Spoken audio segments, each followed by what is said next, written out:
Guys, welcome back to my channel. তো অনেকদিন পর আমি বড় ব্লগ দিচ্ছি। তো আজকে আমি দেব, তোমরা সবাই জানো আমার 9 মান্থ প্রেগনেন্সি চলছে। তো যখন তখন ডেলিভারি হতেই পারে। তো তার জন্য আমি হসপিটাল ব্যাগটা প্রিপেয়ার করে নেবো। তো আজকে আমি তোমাদের দেখাবো আমার হসপিটাল ব্যাগে আমি কী কী নেবো।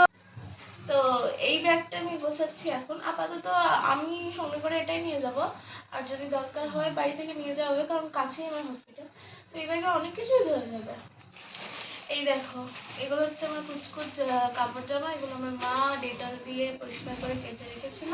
কিউট, এই দেখো কিউট না আন্ডারওয়্যারটা, এই দেখো কি দারুণ কিউট না।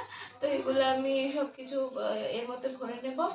তারপর নেক্সট ইম্পর্টেন্ট জিনিস, মানে সবারই মোস্ট ইম্পর্টেন্ট জিনিস হচ্ছে এই প্যাকেটটার মধ্যে আমার সোনোগ্রাফি কার্ড, তারপর যে মমতা কার্ড, সব কিছুই রাখা আছে। তো এই প্যাকেটটা ফার্স্ট আমি নেবো, কারণ এটা খুব দরকারি। আর ডাক্তারের প্রেসক্রিপশন সব কিছুই রাখা আছে। এই জামা প্যান্টগুলো গোছানোই আছে, ভুল করার দরকার নেই, এগুলো এইভাবেই নিয়ে নেবো।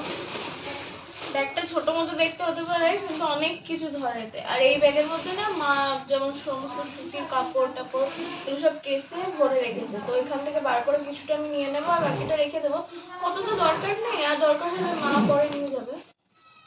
তো এইরকম এই যে বড় বড় দুটো সুতির শাড়ি নেবো আমি, আর বাকিগুলো তো মা পরে নিয়ে যাবে, অসুবিধা নেই। এই ব্যাগের মধ্যে নিলাম। আর এই যে এখানে এই ছোটোখাটো কুচো কাচা কাপড় জামা আছে, এগুলো নেবো।